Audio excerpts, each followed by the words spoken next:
እና ደህና መሻቸው ልብ አድርጉ ያም ቃል ምን ሆነ አቤት ስጋ ሆነ ባጭሩ ቃልና ስጋ ምን ሆኖ ተዋሃዱ በማን ማህፀን በድንግል ማርያም ማህፀን በሉቃስ ወንጌል ምዕራፍ 1 ቁጥር 26 ጀምራችሁ በኋላ ቤታችሁ ገብታችሁ አንብቡት ሱባኤ የሚያዛችሁ እንደው ሌላ ከማውጣ አንዳንዱ ሰው ዝቁጭ ብሎ መርካቶ ሱቅ የሚገባ ልቦና ነው የልባችሁ ይገርማችሁ በጣም መከራ ነው እኔ አንዳንዱ ውዳሴ ማርያም ልደግሙ ቆሜ ውዳሴ ማርያም እያነበብኩኝ ልቤ አገር አቋርጦ የትና የት ይሏል ይገርማችሁ ካሉ እንደ ፈቃድ እንኳን ሳይጥ ወጥቶ ነው የሚሄድ ይገርማችሁ ሁሉ የእናንተም ስቃይ የኛም ስቃይ ነው እሱ ችግር የለውም አንድ ቀን ይሰበሰባል ብቻ መቆማችን ራሱ አንድ በረከት ነው እና በዚህ በሉቃስ ወንጌል ምዕራፍ 1 ቁጥር 26 ላይ መልአኩ ቅዱስ ገብርኤል መጥቶ እመቤታችንን ትጸንሻለሽ ተወልጃለሽ ብሎ ነግሯት ነበር እመቤታችን ድንግል ናት እመቤታችን በድንግልና ኑራ በድንግልና ሙታ እግዚአብሔር ማገልገል ነው የምትፈልገው ሊቁ ሲናገር ተወልጃለሽ ትጸንሻለሽ ሲላት ደነገጠች ለምን ደነገጠች ምናልባት ይሄንን የምስራች ሲነግራት የ15 ዓመት ብላቴና ናት በመድር ላይ የኖረው 64 ዓመት ነው ገና ብዙ ይቀራታል አሁን ባይሆን በ20 ዓመቴ በ25 ዓመቴ ሊሆን ይችላል ማለት ትችል ነበር ሊቁ ሲናገር ሲያመሰጥር ሲተረጉም ሲተነትን ሲያብራራ ምን አለ ዘንተ ትቤ ድንግል በእንተ ዘአርገ ውስተ ልበ ህሊና ጓለመያው ድንግል ማርያም እንዴት ይደረግልኛል ብላ የደነገጠችው ስጋዊ ሰባዊ ዓለማዊ ሐሳብ ወደ ልቧ አልገባም ማለት አላሰበችውም ለመውደል ምን እንደሚያስፈልግ ይታወቃል አይደል መቼም አንድ ሴት ለመውለድ ምን ያስፈልጋታል እረፍ እናንተ አጥያት መስሏችሁ ሊሆን ይችላል ምን ያስፈልጋታል ወንዶች አቤት እናንተ ልጅ ያስፈልጋቸዋል ምን ያስፈልጋል አቤት ሚስት ያስፈልጋል እንዴ አረጉሩ ፈየማት ያስፈልጋችሁ ተወረ እናንተ ነገር እኮ ልጅ ለመውለድ ስንት ወገኖች ያስፈልጋሉ አቤት ምንና ምን ወንድና ሴት ድንግል ማርያም የደነገጠችው እንዴት አይነት ምስጋና ነው ብላ የደነገጠችው እሷ ሴት ናት በዛ ላይ ድንግል ናት እንዲህ ያለ ሐሳብም የላትም ነገ ከነገ ወደ ይፈጸማል ብላ አታስበው በድንግልና መኖር ነው አላማው እና ቅዱስ ገብርኤል ተከራከረ አረ እንደኔ ታዝዤ መጥቻለሁኝ ንገራት ተብያለሁኝ አለችው ሞገተችው ሙግቷ ልክ ስለነበረ ቅዱስ ገብርኤል ዘካርያስ ጋር ተከራክረው ታስታውሳላችሁ አይደል ተወልዳለህ ሲለው ተከራከረው አይ እኔ እንግዲህ ተልኬ መጥቻለሁ አልሰማም ካል ለ9 ወር አትናገር ብሎ አፉን ዘግቶት ሄደ አሁን ግን የቆመው እጌታው እናት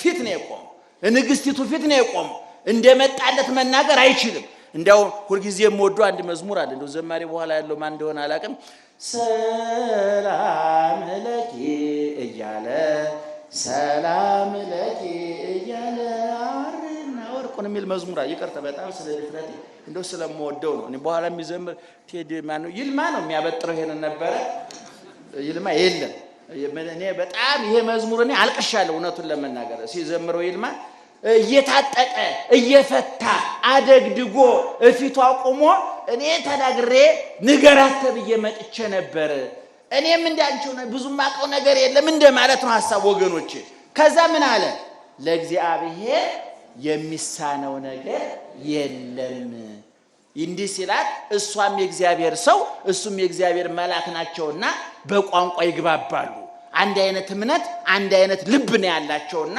በቋንቋ ይግባባሉ እህቷ ለመላእክት ባላልስ መቤታችን ወንድሞቿ መላእክት ናቸው እህቷ ድንግል ማርያም ናቸው የነሱ እህታቸው ደሞና ከዛ በኋላ ምን አለች እንደ ቃልህ እነሆ የጌታዬ ባሪያ አገልጋይ ነኝ እኔ እንደ ቃልህ ይደረግልኝ ስትል መጋቢት 29 ቀን እሁድ ቀን በ3 ሰዓት እንደ ቃል ይደረግልኝ ስትል ያም ቃል ምን ሆነ ምን ስትል ያ ቃል ምን ሆነ በማን ማህፀን በድንግል ማርያም ማህፀን ስለዚህ ቃል ስጋ ሆነ ስጋ ቃል ሆነ ሁለቱ በድንግል ማርያም ማህፀን መጋቢት 29 ቀን እንዲያውም አባቶቻችን ሴት ከባሏ ዘር ተቀብላ ጸንሳ ባደረችበት ቀን ያችን ቀን ይዛ ቀን እየቆጠረች 9 ወር እንደሚሞላት ሁሉ እንደ ቃል ይደረግልኝ ባለችበት በዛች ቅጽበት ቃል መጥቶ በማህፀኗ ከስጋዋ ስጋ ከነፍሷ ነፍስ ነስቶ ተቋጠረ። ከዛች ቀን ጀምሮ ጽንስ ተቆጠረ። ከዛ በኋላ ስትቆጥሩት ታኅሳስ 29 ቀን 9 ወር ከ5 ቀን ይሆናል። እግዚአብሔር ታጋሽ ስለሆነ 9 ወር ከ5 ቀን ቆይቷል። ምእመናን እኛ ከ9 ወር ከ5 ቀን ምን ቆየው ወደን ነው? እናቶች ወዳችሁ ነው? እንደው በ3 ወር ብቻ አታደርጉት ነበር? እኔ በእውነቱ የሚያረግዙ ወንዶችማ ቢሆኑ በ15 ቀን የሚሆን ነበር። እንደው እናንተ ቻይ ስለሆናችሁ እንጂ እውነቱን ለመናገር እና ያ 9 ወር ከ5 ቀን ተፈጸመና ተወለደ። ማን ተወለደ? ማን ተወለደ? ስጋ ቃል። አቤት አቤት! ይህን አጣሩ። ማን ተወለደ? እሺ እናንተ ከማን ተወለዳችሁ እንዴ? ከእግዚአብሔር አይደለም እናት አለ ከእናትሽ ነው። እሺ ከማን ተወለዳችሁ? እኔ ከእናቴ ስወለድ ነፍሴ ነው ስጋዬ ከእናቴ ማህፀን የወጣው? አቤት እኔ ነኝ። እሺ አሁን ቁሞ እየሰበከ ያለው ማን ነው? ስጋ ነው ነፍስ? ማን ነው ቁሞ እየሰበከ ያለው? ስጋ ነፍስ? አቤት ሁለቱም አይደለም አይደለም አይደለም። እኔ ነው የሚባለው፣ ሁለቱም አይባልም። ከተዋሃዱ በኋላ እሺ በጣም ከምሳሌው ጋር አብሮ አይሄድም። በኋላ አስረዳችኋለሁ እንዴት እንደማይሄድ። ዱቄትና ውሃ አብሮ ይቦካል አይደል? ከተቦካ በኋላ ምንድነው ስሙ? አቤት ግን በስንቱ ሊጥ የስንት ነገር ውህደት ውጤት ነው? የምንና የምን? ልክ ሰው ማለት ማንና ማን ናቸው? ስለዚህ አሁን ፊት ለፊት የቆመው ማን ነው? ሰው ነው። ስጋም ነፍስም አይደሉም፣ ሰው ነው። ኢየሱስ ክርስቶስ ስንል ቃልና ስጋ ተዋህዶ ከማን ተወለደ? ሃይማኖታችን ምን ይባላል? ተዋህዶ። በሉ እስኪ ተዋህዶ። ማንና ማን ተዋህዱ?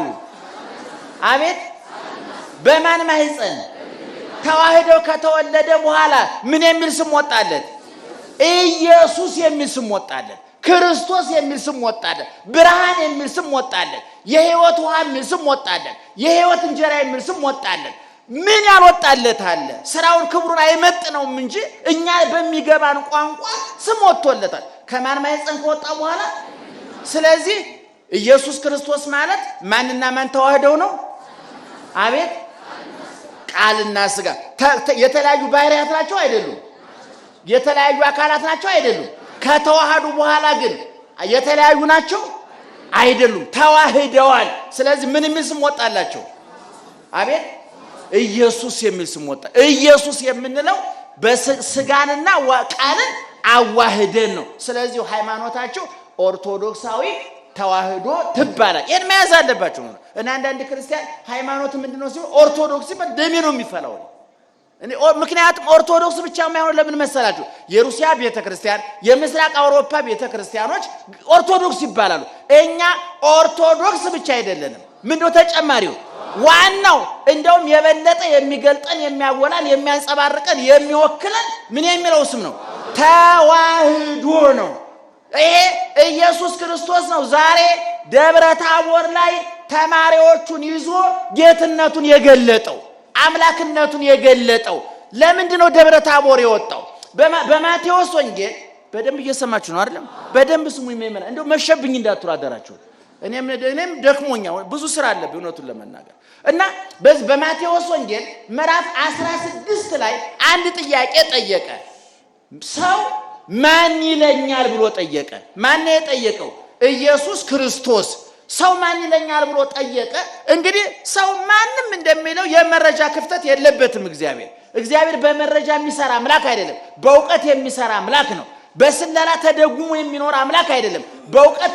በእውቀት የሚኖር አምላክ ነው። በሰፈር ሰዎች ማን ይሉኛል ብሎ ጠየቀ። አይ በየሰፈሩ ብዙ ነው የምትባለው። አንዳንዱ ኤልያስ ይላል፣ ሌላው ዮሐንስ ይላል፣ ሌላው ከነቢያት አንዱ ተነስቶ ነው ይላል። ብዙ ነው የሚባለው አለ። ክርስቶስ የፈለገው ዋናው ነጥብ ይህ አይደለም። ቀጥሎ ምን አለ? ሌላውስ የፈለገውን ይበል። አንትሙሰ መነ ትብሉኒ፣ እናንተስ ማን ትሉኛላችሁ? ብዙ ክርስቲያኖች ፕሮቴስታንቶች ስለ እመቤታችን ምን እንደሚሉ እንቅልፍ አጥተው ያድራሉ። ሙስሊሞች ስለ ክርስቶስ ምን እንደሚሉ እንቅልፍ አጥተው ያድራሉ። አያገባችሁም። እናንተ ምን እንደምትሉ እወቁ። እየሰማችሁ ነው? አንዳንድ ሰው በኑሮ ተስፋ መቁረጡን የምታውቁት በምንድን ነው? ስለ ጎረቤት መረጃ ይጠይቃል። እነንተና ዶሮ አረዱ እኮ፣ እነንተና በግ አረዱ እኮ፣ እነንተና ሶፋ ገዙ። ስለ ጎረቤት መረጃ መሰብሰብ ከጀመረ ይሄ ሰውዬ በሚቀጥለው ዓመት አማኑኤል ነው የሚገኘው። ሊያብድ ነው ማለት ነው። ኑሯችሁን እናንተ ቂጣችሁን ነክሳችሁ ቆሏችሁን ቆርጥማችሁ ተመስገን ብላችሁ ለጥላችሁ መተኛት። ጎረቤት ምን ቢደረግ ምን አገባችሁ እናንተ? የራሳችሁን ሃይማኖት ተወቁ። ሰው ማን ይለኛል ብሎ ጠየቀ። እሱ ጉዳዩ አይደለም። እናንተ ማን ትሉኛላችሁ? ቅዱስ ጴጥሮስ ፈጣኑ ሐዋርያ አንተማ የሕያው እግዚአብሔር ልጅ ነህ ብሎ መሰከረ። ክርስቶስ የልቡ ደረሰ ነው። በሰው ቋንቋ ስንገልጠው፣ በሰው ሰውኛ ቋንቋ ስንገልጠው የልቡ ደረሰለት። ተማሪ 100% ሲያመጣ መቼም ምቀኛ መምህር ካልሆነ ደስ ይለዋል አይደል? ደስ አለው ክርስቶስ። አንተ ይሄ ሰማያዊ አባቴ ገለጠልህ እንጂ ስጋና ደም አልገለጠልህም። ይሄ ስጋዊ ደማዊ ዓለማዊ ሐሳብ አይደለም። ማን የገለጠልህ? አባቴ ገለጠልህ። አንተ አለት ነህ። በአንተ አለትነት ላይ ቤተክርስቲያኔን እሰራታለሁ። የገሃነም ደጆች አይበረታቱባትም። በምድር ያሰራችሁት በሰማይ የታሰረ ይሆናል። በምድር የፈታችሁት በሰማይ የተፈታ ይሆናል። የመንግስተ ሰማያትን ቁልፍ ሰጥቻለሁ አለና በቃሉ በመልሱ ስለተደሰተ ሹመት ሰጠ እግዚአብሔር። አሁን ልብ አድርጉ። ደብረ ታቦር ለምን ወጣ ሲባል ኢየሱስ ክርስቶስ 3 ዓመት ከ3 ወር ሰውነቱን አውቀውታል፣ ተረድተውታል። ሲራባ አይተውታል፣ ሲጠማ አይተውታል፣ ሲሰግድ አይተውታል፣ ሲጾም አይተውታል፣ ሲጸልይ አይተውታል፣ ሲያንቀላፋም አይተውታል። ለቅሶ ቤት ሲደርስ አይተውታል፣ ሰርግ ቤት ሲደርስ አይተውታል፣ በሽተኛ ሲጠይቅ አይተውታል፣ ሲሰደብ አይተውታል። እንደነሱ መርከብ ላይ ተራራ ላይ በየብስ በባህር ሲንከራተት አይተውታል። ሰውነቱ ገብቷቸዋል። ሰውነቱን ተረድተዋል። አምላክነቱን ማወቅ ነበረባቸው። አምላክነቱን መረዳት ነበረባቸው። ስለዚህ ደብረ ታቦር ላይ ዋይረጎሙ ደብረ ነዋሃ እንተ ባሕቲቶሙ ሶስቱን ያዕቆብን፣ ዮሐንስን፣ ጴጥሮስን ወደ ታቦር ተራራ ይዞ ወጥቶ ሶስቱን ወደ ታቦር ተራራ ይዞ ወጥቶ አምላክነቱን ገለጠላቸው። በታቦር ሙሴና ኤልያስ ተገኝተዋል። እንግዲህ ባጭሩ ምእመናን ትምህርቱን እየጠቀለል ነው እንድንል ሰዓታትም ማህሌትም ስለሚኖር እየጠቀለል ነው ስለምንሄድ ኢየሱስ ክርስቶስ ስንት ሰው ይዞ ወጣ? 3 ጴጥሮስን፣ ያዕቆብን፣ ዮሐንስን። እነ 3 ደቀ መዛሙርት ሁለት አይነት ባህሪ ያላቸው። ጴጥሮስ ድንግል አይደለም፣ ባለትዳር ነበረ። ምክንያቱም የጴጥሮስ አማት የሚል ወንጌል ላይ ተጽፎ ዝርዝር ጉዳይ አልተጻፈ። ልጅ ውለድ አይውለድ ሚስቱ ማን እንደሆነች ወንጌላውያን ዝርዝር ጉዳይ አልጻፉም። የጴጥሮስ አማት የሚል ከተጻፈ አማት ካለው ምን አለው ማለት ነው? ሚስት አለው ማለት ነው ብለን ተርጉመን ባለ ሕግ ነው፣ ያገባ ነው። ዮሐንስ ድንግል ነው፣ ያዕቆብ ድንግል ነው። ስለዚህ ደናግልና ያገቡና ደናግሉ በድንግሎቹ ደናግል በዮሐንስና በያዕቆብ ያገቡት ደግሞ በጴጥሮስ ተወክለው ወደ ታቦር ተራራ ወጡ።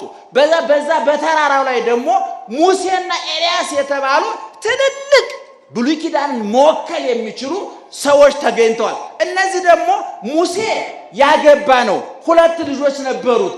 ኤልያስ ድንግል ነው፣ ከብሉይ ኪዳን የመጡት ማለት ነው። ከብሉይ ኪዳንን ያገቡት በሙሴ ደናግሉ በኤልያስ ተወክለዋል ማለት ነው። እንደገና ሙሴ ከመቃብር ነው ተጠርቶ የመጣው፣ ኤልያስ ከብሔረ ሕያዋን ነው ተጠርቶ የመጣው። ስለዚህ ሙታን በሙሴ ተወክለዋል፣ ሕያዋን በማን ተወክለዋል? በኤልያስ ተወክለዋል። እንደገና በጥቅሉ ብሉይ ኪዳን በሙሴና በኤልያስ ተወክሏል። በጴጥሮስ በያዕቆብ በዮሐንስ ደግሞ ሐዲስ ኪዳን ተወክሏል። 2 ሰዎች እንዴት ሐዲስ ኪዳን ይወክላሉ? ለምሳሌ ውጭ ጉዳይ ሚኒስትሩ አሜሪካን ሀገር አንድ ስብሰባ ቢሄዱ በስብሰባው ላይ ኢትዮጵያ ተወክላለች ነው የሚባለው። መቼም 120 ሚሊዮን ሕዝብ ተጓጉዞ መሄድ አይጠበቅበትም። በቂ ነው አንድ ሰው ከተገኘ። ስለዚህ ሙሴ ተገኝቷል። ብሉይ ኪዳን ተወክሏል አልተወከለም? ኤልያስ ተገኝቷል። ብሉይ ኪዳን ተወክሏል አልተወከለም? ስለዚህ በደብረ ታቦር ተራራ ላይ ብሉይ ከሐዲስ ነቢያት ከሐዋርያት የቀደመው ከኋለኛው ተባብሮ የተገለጠበት ቦታ ነው። በዛ ላይ እንግዲህ ቅዱስ ጴጥሮስ አንድ ቃል ተናግሯል። ቅዱስ ጴጥሮስ ኢየሱስ ክርስቶስን የሚያውቀው ሲራብ ነው፣ ሲጠማ ነው። ቅድም እንዳልኳችሁ እንደነሱ ሲንከራተት ነው። መዓልተ ይሜህር በምኩራብ ወሌሊተ ይበይት ውስተ ደብረ ዘይት ዘስሙ ኤሊዮን። ቀን ቀን በየምኩራቡ በየለቅሶ ቤቱ በየሰርግ ቤቱ በየቦታው እየዞረ ሲያስተምር ሲንከራተት ይውልና ሌሊት ደብረ ዘይት ከሚባል ተራራ ላይ ወጥቶ ድንጋይ ተንተርሶ እንደነሱ ተኝቶ ያድር ነበረ። አምላክነቱን አይተውት አያውቁም። አሁን በደብረ ታቦር ተራራ ላይ ልብሱ ነጭ ሲሆን ያላዩትን ክብር ሲያዩ ቅዱስ ጴጥሮስ ከዛ በፊት ምን ብሎ ተናገረ? ከዛ በኋላ ጌታ ሆይ በዚህ መኖር ለኛ መልካም ነው። ለካ እስከ ዛሬ ተበድለናል እንደማለት እኮ ነው አይደል? ለካ እስከ ዛሬ ተበድለናል። ሙሴ ከብሉይ ኪዳን መጥቷል፣ መና ያወርዳል። ኤልያስ ሰማዩን ይዘጋል፣ እሳት ያዘንባል፣ ጠላት ቢነሳ ይመክታል። አንተ የታመመ ትፈውሳለህ፣ እንጀራ ታበረክታለህ፣ የወደቀ ታስነሳለህ። እናንተን ይዘን እንዴት አይነት መልካም ኑሮ የምንመራ መሰለህ? እዚሁ ኑሩ ብሎ ጠየቀ። ማን? አባ ጊዮርጊስ ዘጋስጫ የሚባል የዛሬ 600 ዓመት ገደማ የነበረ ኦርቶዶክሳዊ የተዋህዶ ሊቅ ቄርሎስን በኢትዮጵያ ተካ የሚባለው ሊቅ ሲናገር ምን አለ? አረ ጴጥሮስ፣ አረ ተሳስተሃል። አረ አንተ ደብረ ታቦር ላይ ቤት ሰርተህ ካስቀረኸው ቀራንዮ ላይ የማን ጥፊ ይመታ? በማን ቁስል እንፈወስ? በማን መስቀል እንፈወስ? ቤተ ክርስቲያን እንዴት ትሁን? በማን ስም እንጠመቅ? በማን ስም መንግስተ ሰማያት እንግባ? የማንን ስጋ እንብላ? የማን እንደምንጠጣ? አረ ታው ግዴለህ፣ ጥሩ ነገር አላሰብክም፣ እኛንም ታቀልጠናለህ።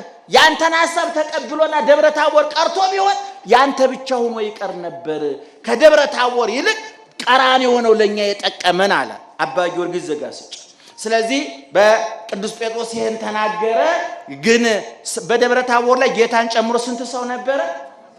አቤት ጌታን ጨምሮ ብያለሁ። ከምድር ስንት ሰው ይዞ ወጣ? እዛ ስንት ተገኙ? 2። ይሄንን በኋላ ቁጭ ስትሉ እንድታነቡ በማቴዎስ ወንጌል ምዕራፍ 7 ከቁጥር 1፣ በሉቃስ ወንጌል ምዕራፍ 9 ከቁጥር 28፣ በማርቆስ ወንጌል ምዕራፍ 9 ከቁጥር 2 ላይ በሚገባ ተጽፏል። ቤታችሁ ገብታችሁ አንብቡት፣ አላምጡት፣ ዋጡት። ይዋሃዳችሁ፣ ይፈውሳችኋል፣ ያጸናችኋል፣ ያረጋጋችኋል። እና ከዛ በኋላ እንግዲህ አሁን ቅዱስ ጴጥሮስ ይሄን ሲናገር መጻ ቃል እምደመና ዘይብል፣ ብሩህ ደመና መጥቶ ተራራውን አጥለቀለቀው፣ ጋረደው። እነ ቅዱስ ጴጥሮስ ደንግጠው ወደቁ። ከዛ በአብ እንደውም ሊቃውንት ምን ይላሉ? ለቅዱስ ጴጥሮስ ነው አብ ተናገረ ይላሉ። አንተ የኔ ልጅ አለ አብ ከሰማይ፣ አንተ በተራራ ላይ በምትቀልሰው ጎጆ አይኖርም። እንዲህ ያለ ክብር ያለው ነው አንተን ለማዳን እናንተን ለማዳን ከላይ ወደ ታች ከግዝፈት ከርቀት ወደ ግዝፈት ከያውነት ወደ ሟችነት ከዘላለማዊነት ወደ ጊዜያዊነት ከምሉዕነት ወደ ውሱንነት መጣ እንጂ በእንዲህ አይነት ክብር የሚኖር ነው በሰው በሰራው ቤት አይኖርም የኔ ልጅ ብሎ አብ በደመና መጥቶ መሰከረ። እንዲያውም ቀጥሎ ምን አለ? እሱን ጮክ በሉ፣ እሱን እሞታለሁ እሰቀላለሁ ሲላችሁ አይሆንም አትበሉት። እሱ የመጣው ሙቶ ሊያድናችሁ ተሰቅሎ ሊያድናችሁና ስሙት አለ። እንግዲህ በደብረ ታቦር ይሄ ተፈጸመ። ኦርቶዶክሳዊ ተዋህዶ ቤተክርስቲያን በሶስት ውሃ ልኮች ላይ የቆመች ቤተክርስቲያን። ትናንትናም በሚዲያ ተናግሬዋለሁ። ኦርቶዶክሳዊ ተዋህዶ ቤተክርስቲያን የቆመችባቸው 3 ምሰሶዎች አሉ፣ 3 ጉልቻዎች አሉ፣ 3 ውሃ ልኮች አሉ። አንደኛው ዶግማ ይባላል፣ ሁለተኛው ቀኖና ይባላል፣ ሶስተኛው ባህል ይባላል። ቀኖናው ዶግማው እነዚህ 3ቱ አንድ ላይ ሲገመዱ ኦርቶዶክሳዊ ተዋህዶ ቤተክርስቲያን ትገለጣለች ማለት ነው። ዶግማ ምንድነው ሲባል ሃይማኖት ነው። ሥላሴ ስንት ናቸው? አቤት ኢየሱስ ክርስቶስ ፍጹም ሰው ፍጹም አምላክ ነው። ያመነ የተጠመቀ ስጋዬን የበላ ደሜን የጠጣ በትንሣኤ ዘጉባኤ ክርስቶስ ሲመጣ እንነሳለን። ይሄ ሃይማኖት ነው። ይሄንን ማጥበብ ማስፋት መጨመር መቀነስ አንችልም። ዶግማ ቀኖና የምንለው ደግሞ ይሄን የምናስፈጽምበት ስርዓት ነው። በቤተ ክርስቲያናችን ፍትሐ ነገሥት የሚባል መጽሐፍ አለ። ምእመናን ያን ሁሉ እንዳንነግራችሁ እኛም ሰነፎች እናንተም ስልቾች ስለሆናችሁ አንነግራችሁ ጊዜ ስላጠረንም ጭምር እንጂ ፍትሐ ነገሥት የሚባል ኦርቶዶክሳዊት ተዋሕዶ ቤተክርስቲያናችሁ እናታችሁ የምትመራበት መጽሐፍ አለ። የዛሬ 1600 ዓመት ገደማ 700 ዓመት ገደማ የተዘጋጀ በዛ ቀኖናው ተጽፏል። ሥጋዬን የበላ ደሜን የጠጣ የዘላለም ሕይወት አለው። ይሄ ዶግማ ነው። እንዴት እንቀበል? መቼ እንቀበል? ማን ያቀብለን? ስንቀበል ምን እናድርግ? ይሄ ቀኖና ይባላል። እየሰማችሁ ነው? ያመነ የተጠመቀ ይድናል። ይሄ ዶግማ ነው። በስንት ቀናችን እንጠመቅ? ወንድ ልጅ በ40 ሴት ልጅ በ80 ነው አይደለም? የሚያጠምቀው ካጣ ይሄ ልጅ በ50 ዓመት ቀኑ መጠመቅ ይችላል አይችልም? በ10 ዓመቱ መጠመቅ ይችላል አይችልም? ስለዚህ ቀኖናው ምን ይሆናል ማለት ነው? አቤት ይሻሻላል ማለት ግን ሲሻሻል እንደው ዝም ብሎ የኔ ቢጤ በልቶ ጠጥቶ ያገሳው ሁሉ የሚያሻሽለው አይደለም። በጾም በጸሎት ነው የሚሻሻለው። አንዳንዶቹ በልተው ጠጥተው ሲያገሳቸው በእነሱ ልክ ተቀዶ እንዲሰፋ ይፈልጋል። እነሱ ወደ እምነቱ ማደግ ሲያቀታቸው እነሱ እምነቱን ወደ እነሱ ማውረድ ይፈልጋሉ። እኛ ወደ ክርስቶስ ልናድግ እንጂ ክርስቶስ ወደኛ ሊወርድ አይገባም አይደለም። ኦርቶዶክሳዊ ተዋሕዶ ቤተክርስቲያን ከፍ ሲል በክርስቶስ ዝቅ ሲል በድንግል ማርያም ልክ ተቀዳ የተሰፋች እንጂ በአቡነ ገሌ በፓትርያርክ ገሌ በመጋቢ ሐዲስ ገሌ ልክ ተቀዳ የተሰፋች አይደለችም። ምክንያቱም እኛ ስንወርቅ ስንነሳ ስትቀደስ ስትሰፋ የምትወርቅ ሃይማኖት አይደለችም። ውሃ ልኳ መሰረቷ ማን ነው? ክርስቶስ ነው። ከዛ ጻድቃን ሰማዕታት ናቸው። ከዛ መላእክት ቅዱሳን ናቸው። ከዛ እመቤታችን ናት። ከዛ ውጭ ያለው ይወርዳል ይወጣል ይመጣል ይሄዳል ያምናል ይከዳል ይገባል ይወጣል። እሱ የራሱ ጉዳይ ነው። ባቡሩ ጉዞውን ይቀጥላል። የሚወርዱ አሉ። ሾፌሩ እስካለ ድረስ ባቡሩ ይቀጥላል። ተሳፋሪ ቢወርድ መኪና ሊቆም አይችልም። ደህና መሻችሁ። ስለዚህ በደብረ ታቦር ላይ ኦርቶዶክሳዊ ተዋሕዶ ቤተክርስቲያን ይሄው ባህል የምንለውስ ምንድነው ሲባል ነጭ መልበስ። አሁን በዓል ሲመጣ አመጋገባችን ሁሉ ይቀየራል አይደለም? ነጭ እንለብሳለን። አመጋገባችንም ይቀየራል። በተለይ ድህነታችን ጭምርም ይንጸባረቃል ይችላል አይደል? አንዳንድ ጊዜ በበዓል ጊዜ ስጋ ጣል አድርገን ስንበላ ደስ ይለናል አይደል? በነገር ሁሉም ነገር ሲሟላ ደስታ ይሞታል አይደል?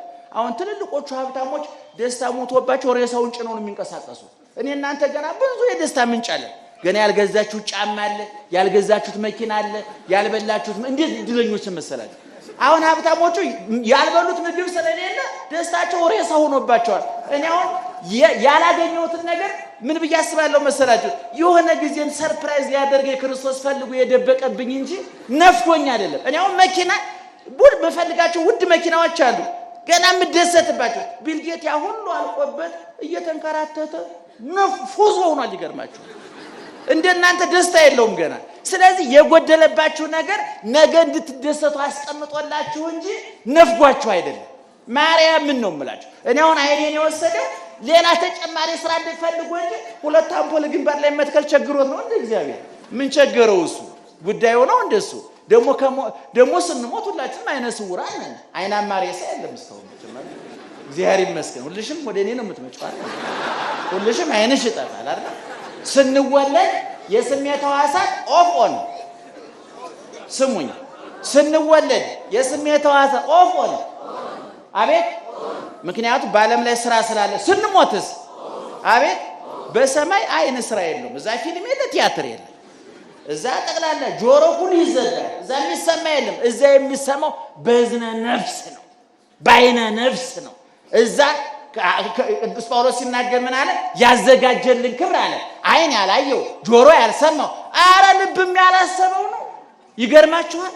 እዛ ነው የምንኖረው እኛ። ስለዚህ በዓል ሲመጣ እኛ አለባበሳችን ይቀየራል። ስለዚህ ቤተክርስቲያን ባህል የሌለው ሃይማኖት፣ ሚዜ የሌለው ሙሽራ እንደማለት ነው። ማይመራ እንደ በቀላል ቋንቋ ነገር ካላችሁ ሚዜ የሌለው ሙሽራ አለ እንዴ?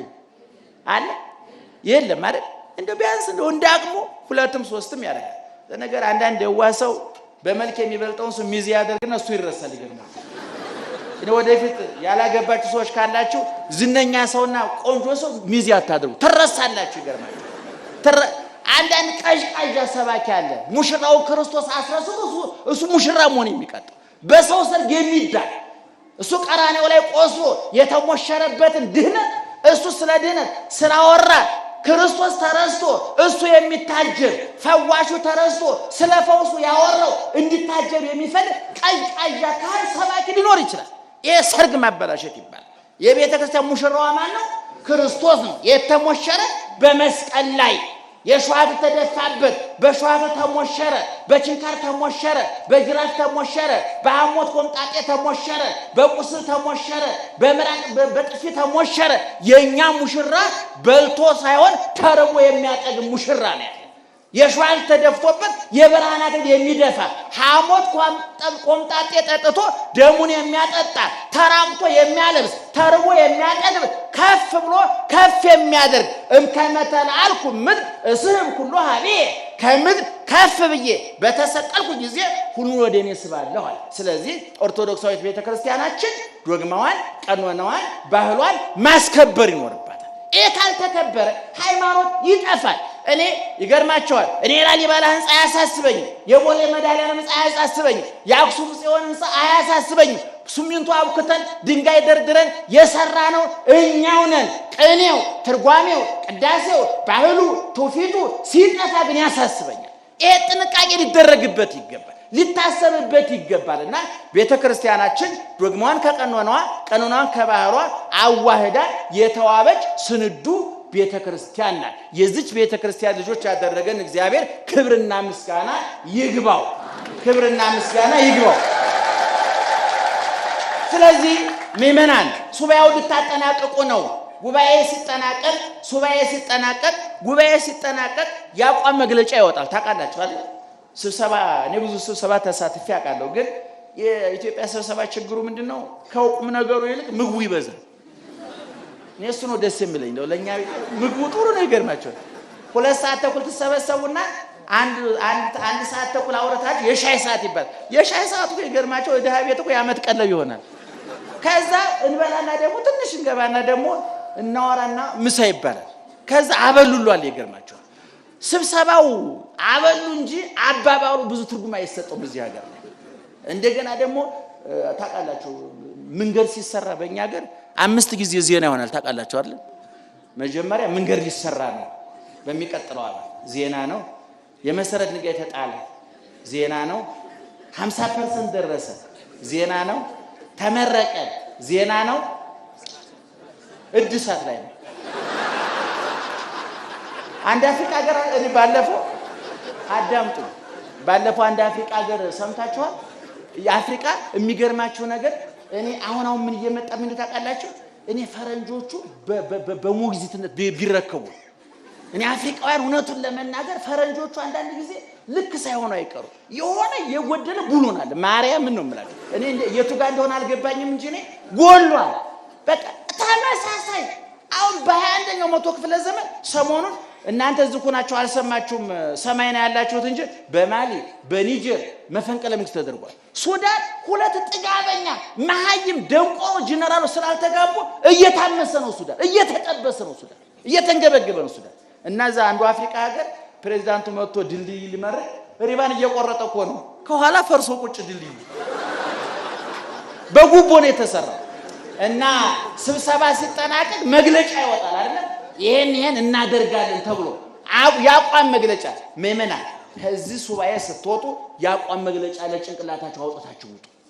ከዛሬ ጀምሮ አልቅምም፣ አላጨስም፣ አልጠጣም፣ ቂም በቀል አልይዝም፣ ጥላቻ አይኖረኝም ወስኛለሁ።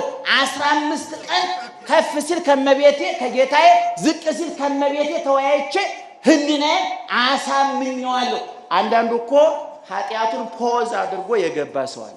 ነሐሴ 30 ሲመጣ ሄሎ አቤት ቆንጅት አሁን ሱባኤን በ16 እንገናኝ እቺ የብልጠት አገር ትባላለች።